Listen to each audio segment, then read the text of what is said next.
Nós vamos abrir as nossas Bíblias no livro de João.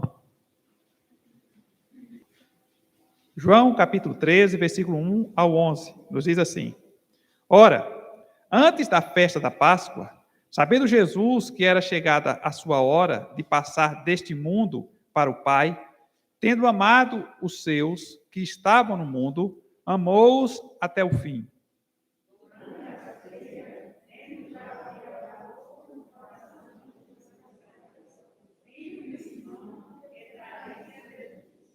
Sabendo este que o Pai tudo confiara às suas mãos, e que ele viera de Deus e voltava para o Pai, ou para Deus.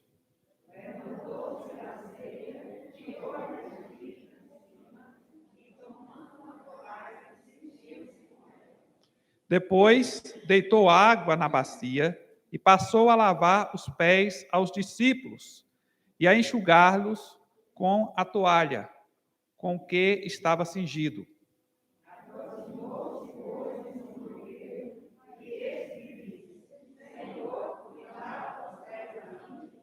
Respondeu-lhe Jesus: O que eu faço não sabes agora, compreendê-lo-ás depois.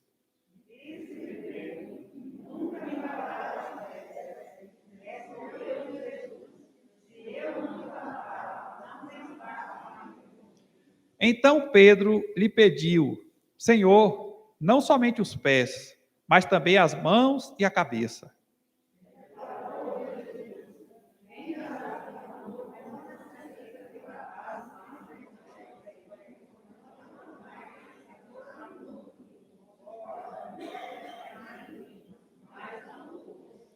Pois ele sabia quem era o traidor. Foi por isso que disse: nem todos estáis limpos. O texto que nós lemos, normalmente nós o utilizamos para falarmos a respeito da ceia do Senhor.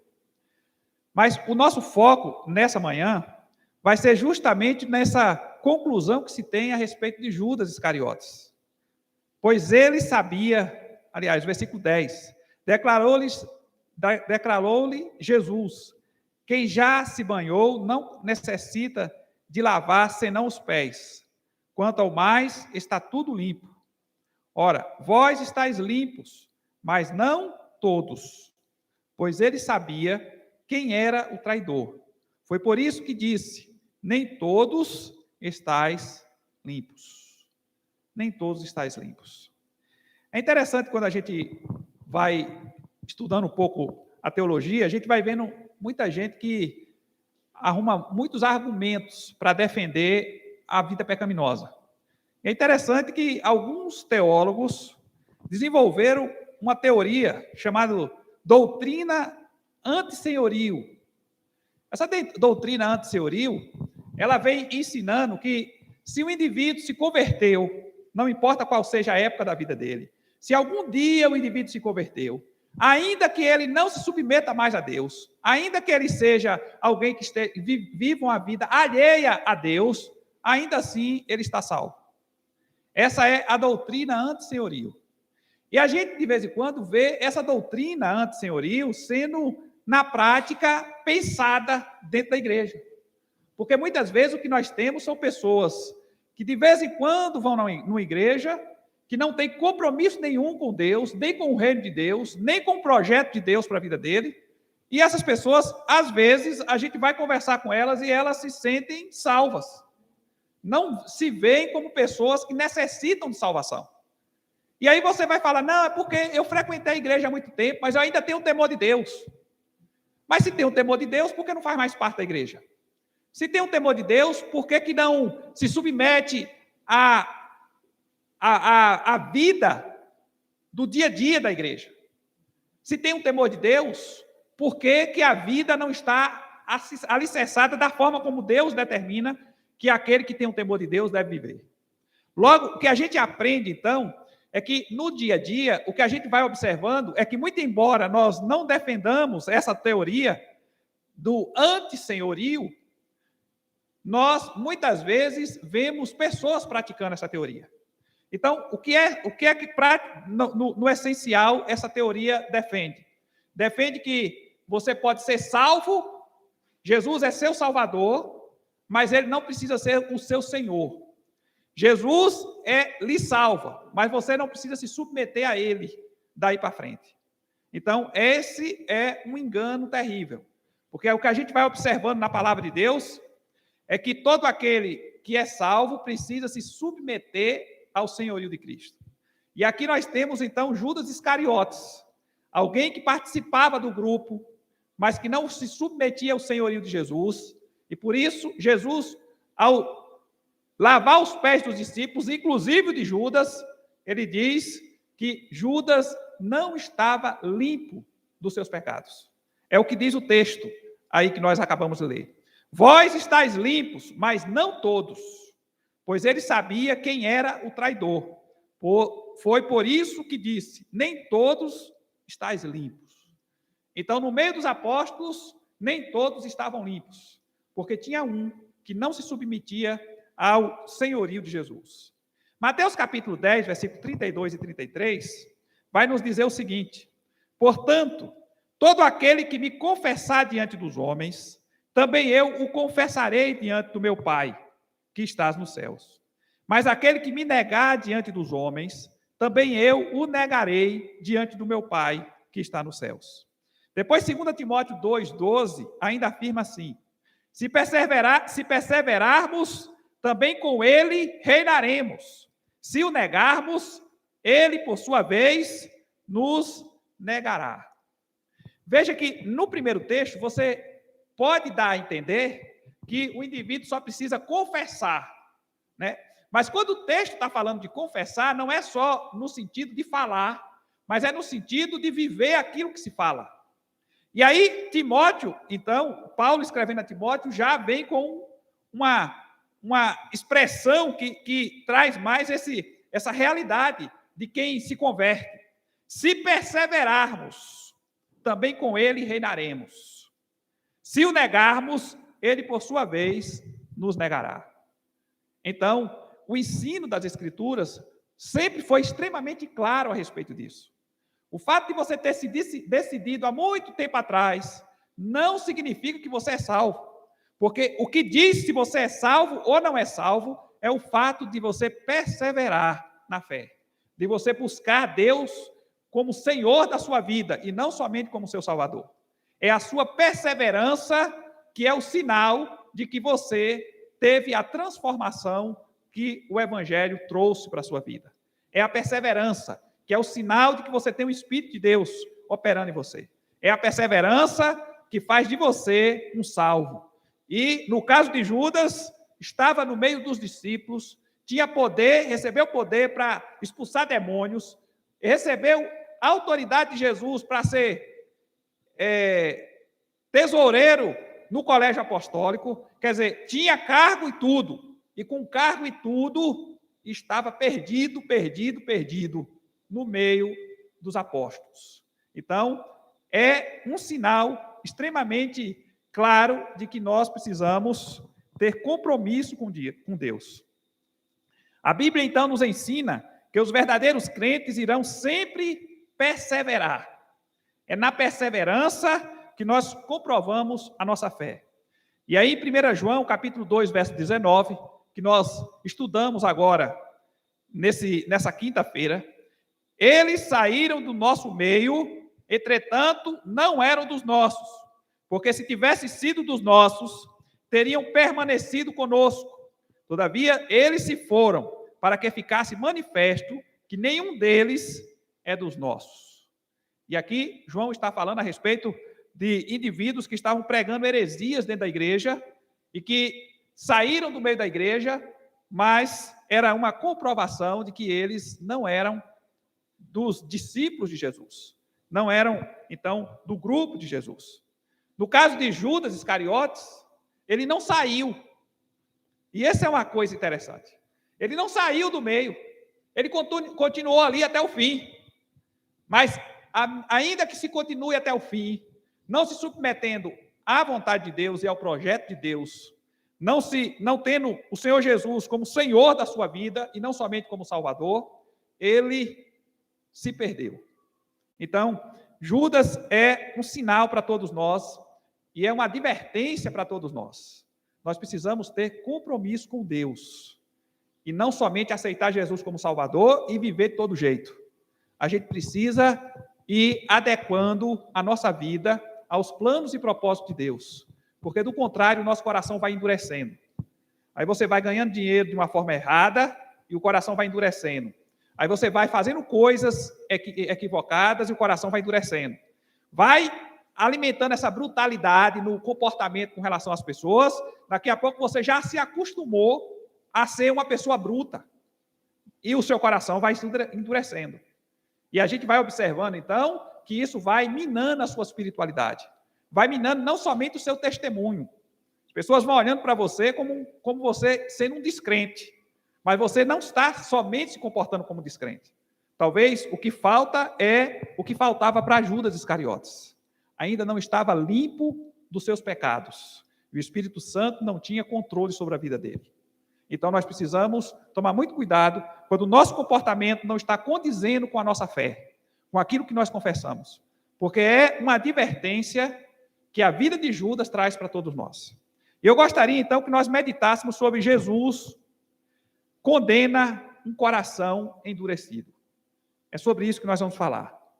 Primeira coisa que nós observamos no texto é que o crente professo pode cair em apostasia. Veja o que acontece com Judas. Judas é o exemplo de um crente professo que caiu em total apostasia. Então, o que é que a gente aprende sobre Judas?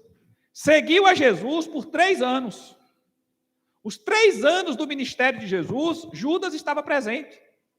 E não é apenas o seguir a Jesus. Para seguir a Jesus, ele tinha que deixar tudo. Deixou emprego. Jesus andava viajando de um canto para o outro. Ele deixou emprego, deixou tudo. Alguém olha para alguém que é capaz de deixar tudo para seguir a Jesus e diz que esse indivíduo não é convertido? Mas Judas não era. E o que nós encontramos em Judas, então, é um indivíduo que começou bem, mas terminou muito mal. Começou com disposição para seguir a Jesus, para obedecer, para andar com Jesus, mas no decorrer do caminho foi se corrompendo e foi se desviando da presença de Deus. No início, Judas parece ter sido movido por esperança do reino de Deus. Parece que no início a motivação era correta, né? O desejo de servir a Deus, de andar com Jesus, de aprender mais sobre o reino de Deus, essas coisas estavam corretas no coração dele. Mas no decorrer do caminho ele foi se desviando.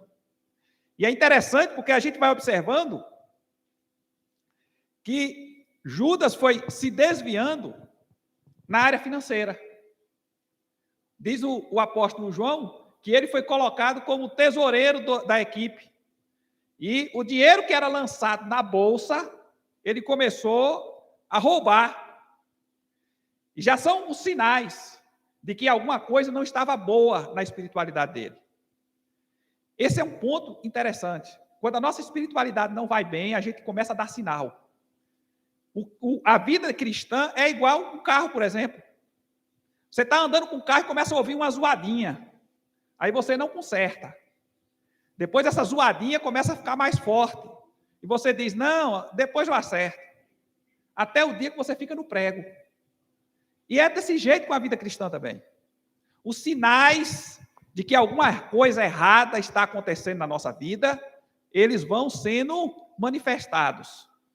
Se você der ouvidos aos sinais, você resolve o negócio logo e deixa de sofrer as consequências.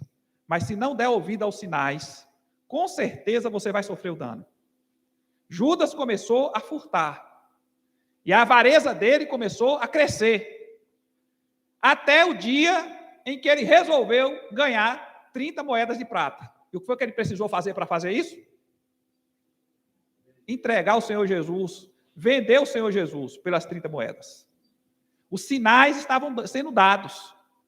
Então, quando você começar a dar sinais de que algum pecado está começando a dominar a sua vida, vai dando sinais.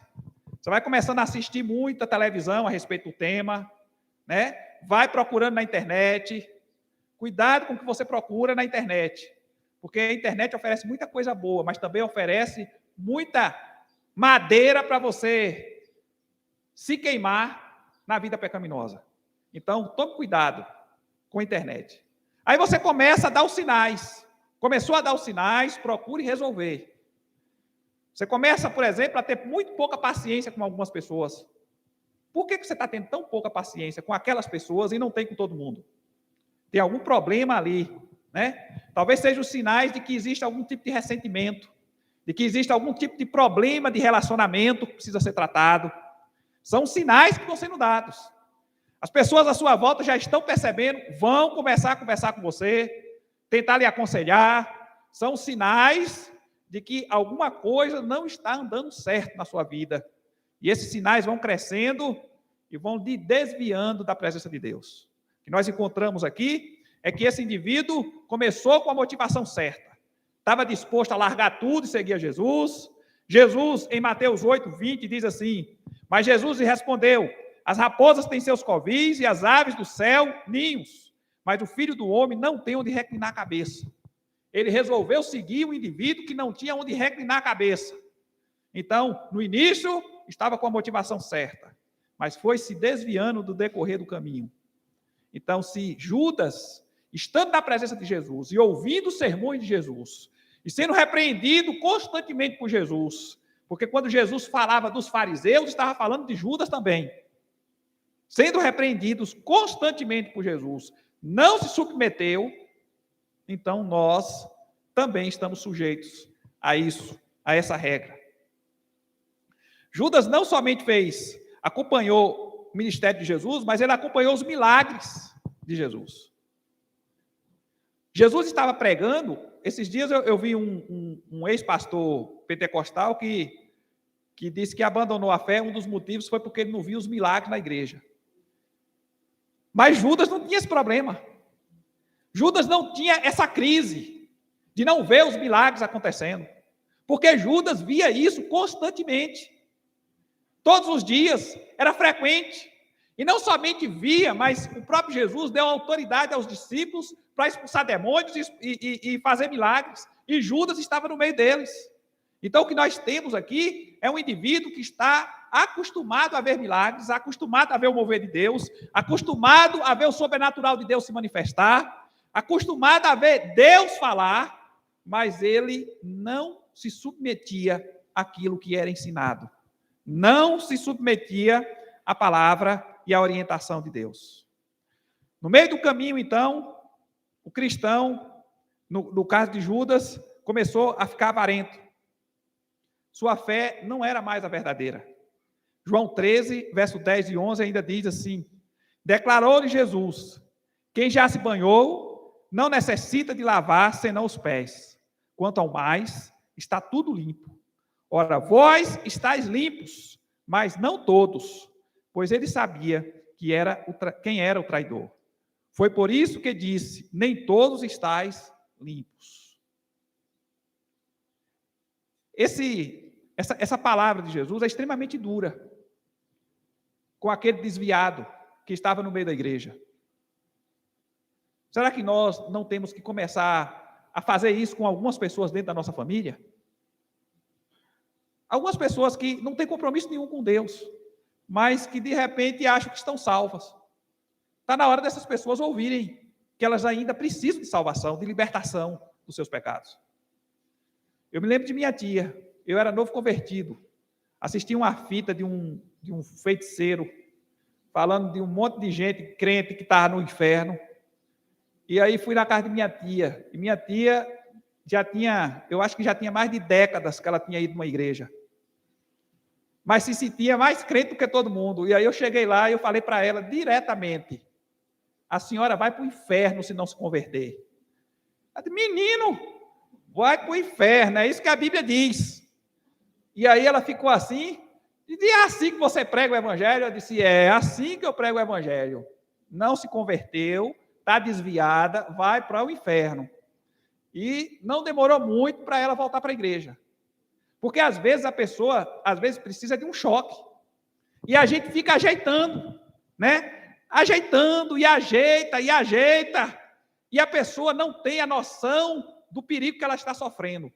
Mas na hora que chega alguém que chega e fala o que a pessoa precisa ouvir, então aquilo ali choca e às vezes, muitas vezes, conduz a pessoa a ter uma experiência real com Deus. Então, o que nós precisamos entender com Judas Iscariotes é que esse indivíduo estava perdido e estava completamente perdido. Diz no versículo 27, entregou-se de tal forma aos projetos de Satanás que chegou a ser possuído por ele. Olha só o que diz aí em João 13, 27. E após o bocado, imediatamente entrou nele Satanás.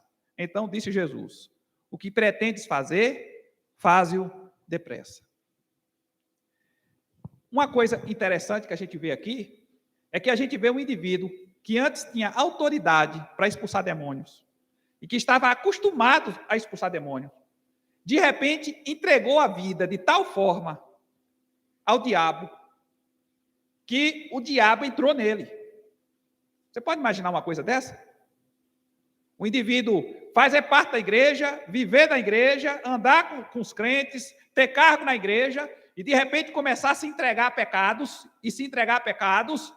e demônios começarem a dominar ele, de tal forma de estar se manifestando. O que a gente encontra aqui é algo desse tipo.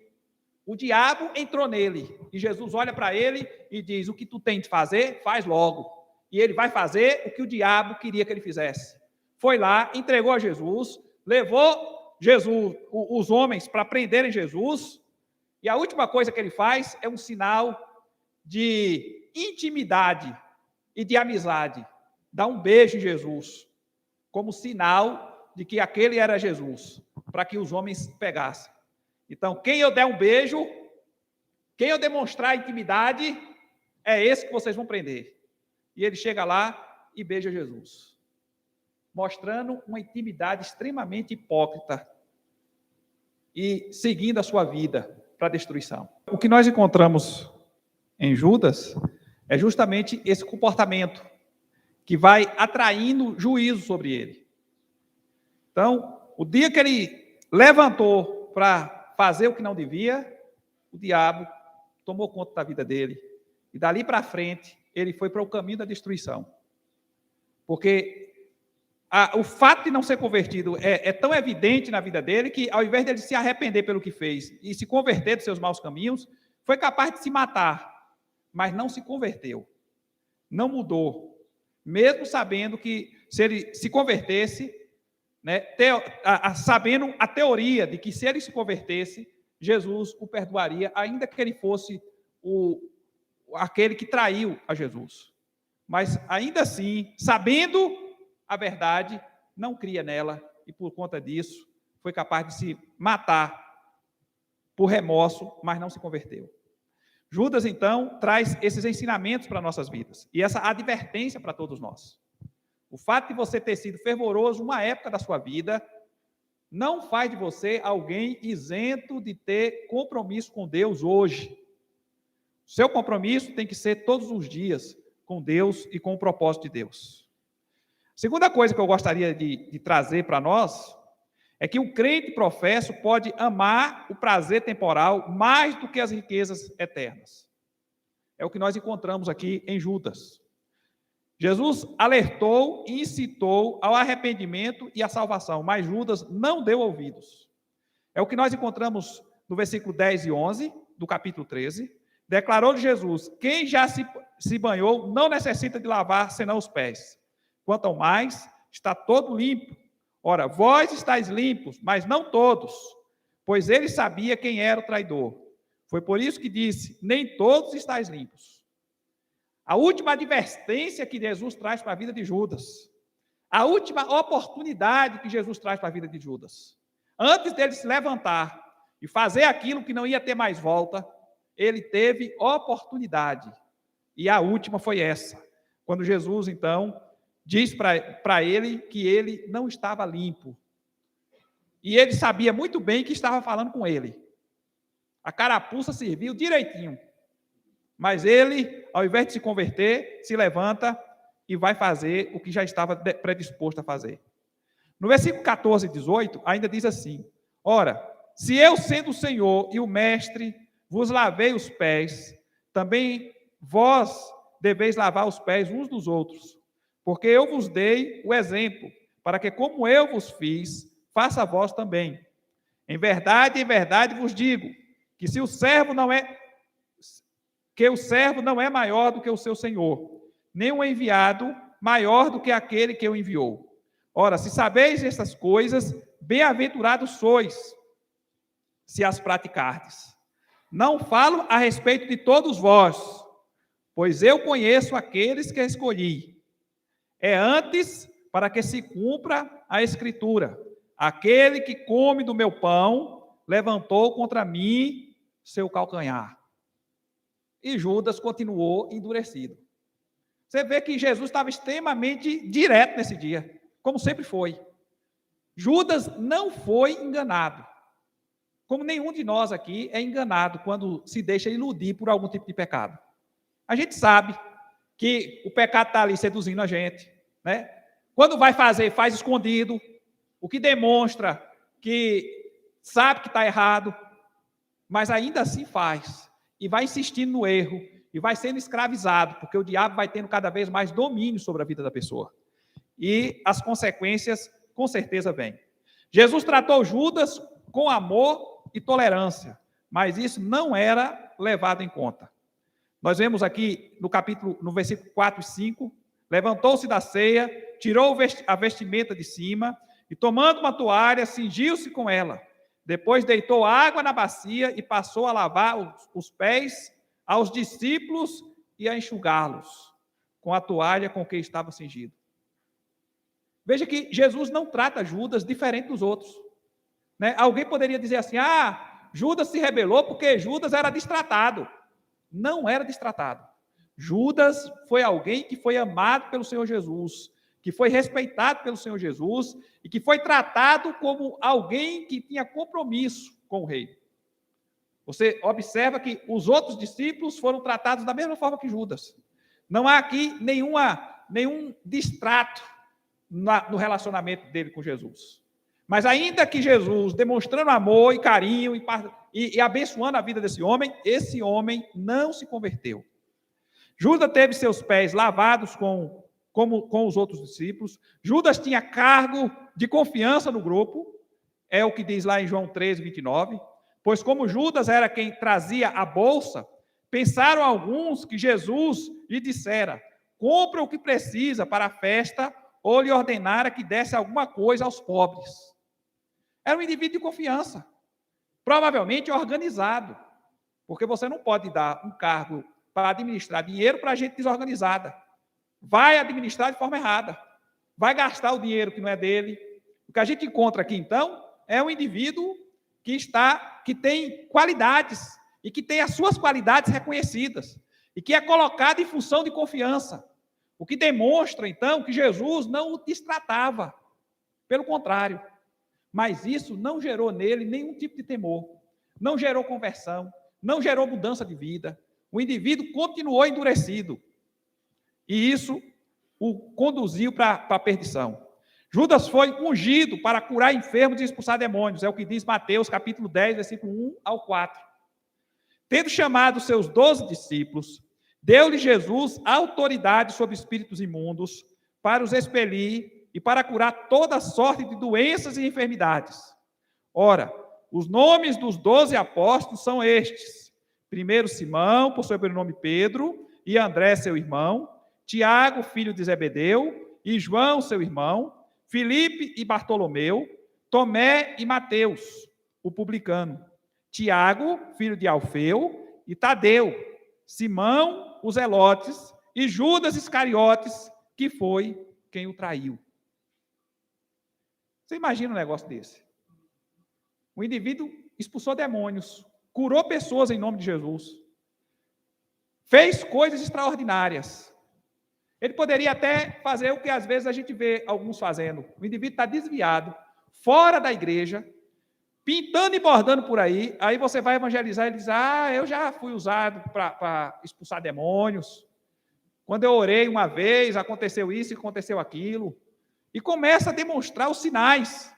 O que ele não sabe é que esses sinais que ele teve experiência e que vão fortalecendo a convicção dele que o evangelho é verdadeiro, esses sinais vão servindo de juízo para a vida dele. Porque ele teve privilégios que os outros não tiveram. Os outros que não tiveram esses sinais na vida, que não tiveram essas experiências sobrenaturais, que ficam firmes, vivem pela fé. Ele teve privilégios e ainda assim, com esses privilégios, não se converteu, não mudou de vida. Os privilégios não deram a ele nenhuma vantagem para se libertar da vida pecaminosa. E o que nós encontramos, então, é um indivíduo que está atraindo sobre si mais juízo. Porque quanto mais Deus lhe dá, mais ele vai cobrar. O que é, então, que nós fazemos diante dessas verdades? Diante dessa realidade que pode acontecer com qualquer um de nós, desse endurecimento do coração? Nós temos, pelo menos, alguns desafios. O primeiro, analise se sua vida está de acordo com a fé que você professa. Esse é o primeiro desafio. Sua vida está de acordo com a fé que você professa? 2 Coríntios 13, versículo 5, diz assim: examinai-vos a vós mesmos se realmente estáis na fé. Provai-vos a vós mesmos. Não reconheceis ou não reconheceis que Jesus Cristo está em vós, se não é que já estáis reprovados. Então, a primeira coisa que nós precisamos fazer é o que Judas não fez. Examine a si mesmo. Será que esse tipo de vida que eu estou tendo está de acordo com o plano de Deus para a minha vida? Será que essas coisas que eu estou fazendo no meu dia a dia são coisas que um cristão deve fazer? Será que eu estou sendo reconhecido como representante do reino de Deus? Com isso que eu estou praticando no meu dia a dia? A forma como eu trato meus amigos? A forma como eu convivo com as pessoas da minha família? Será que a forma como eu negocio? A forma como eu estou ganhando dinheiro condiz com o plano de Deus para a minha vida? Então, a primeira coisa que nós precisamos fazer é fazer essa autoanálise. Será que nós estamos na fé? Segunda coisa que nós precisamos fazer: dê os próximos passos para o crescimento espiritual. Tem alguns passos que são importantíssimos para o crescimento espiritual. Você entende que o evangelho desafia você a assumir uma aliança com Jesus. Passa a vida inteira indo na igreja, mas nunca se converte. Nunca assume essa aliança. Nunca assume esse compromisso. Está na hora de você começar a dar os passos para crescer espiritualmente. E sem assumir aliança com Jesus, só vindo na igreja de vez em quando, só frequentando o ambiente eclesiástico, não é suficiente. Então você precisa assumir uma aliança com Cristo. Não existe gente salva que não tem compromisso. Então você precisa se comprometer para poder crescer espiritualmente. Segunda coisa, se converteu, procure batizar. Nós temos nos nossos dias muita gente que diz que não, o que salva é só a conversão, então eu não preciso batizar. Mas a ordem de Jesus não é essa.